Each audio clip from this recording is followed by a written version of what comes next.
Normal প্রসেসে আমাদের মা যেদিন আমাদেরকে ডেলিভারি দিয়েছিলেন তখন আমাদের মা 57 ইউনিট প্লাস। সুস্থ মানুষ ব্যথা সহ্য করতে পারে 45 ইউনিট। কত ইউনিট? কিন্তু আমাদের মা যেদিন আমাদেরকে দুনিয়ার বুকে এনেছিলেন সেদিন আমার মা, আপনার মা ব্যথা সহ্য করেছিল 57 ইউনিট প্লাস, 57 ইউনিটেরও বেশি।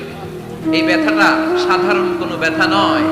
একটা অ্যাক্সিডেন্টে আপনার দেহের 20টা হাড় বা হাড়টি ভেঙে গেলে যত ব্যথা তার চেয়েও বেশি ব্যথা আমার মা সহ্য করেছিলেন। আমার মাকে ওই দিন এই ব্যথাগুলো সহ্য করার তৌফিক দিয়েছিলেন কে? তাহলে কি পরিমাণে কষ্ট সহিষ্ণুতার, কর্ম সহিষ্ণুতা নিয়ে যে আমরা জন্মাই আমাদের কোনো ধারণাই নাই। এজন্য আমি প্রায় বলি, ছেলে মেয়েদেরকে, সন্তানকে ননির পুতুল করে গড়ে তুলবেন না। ছেলে মেয়েদেরকে কষ্ট সহিষ্ণু করে গড়ে তোলেন। প্রতিকূল পরিবেশে কি করে নিজের অস্তিত্ব জানান দিতে হয় এমন করে আমরা আমাদের মুসলমান সন্তানদেরকে গড়ে তুলবো। চিল্লায় বলেন ঠিক কিনা?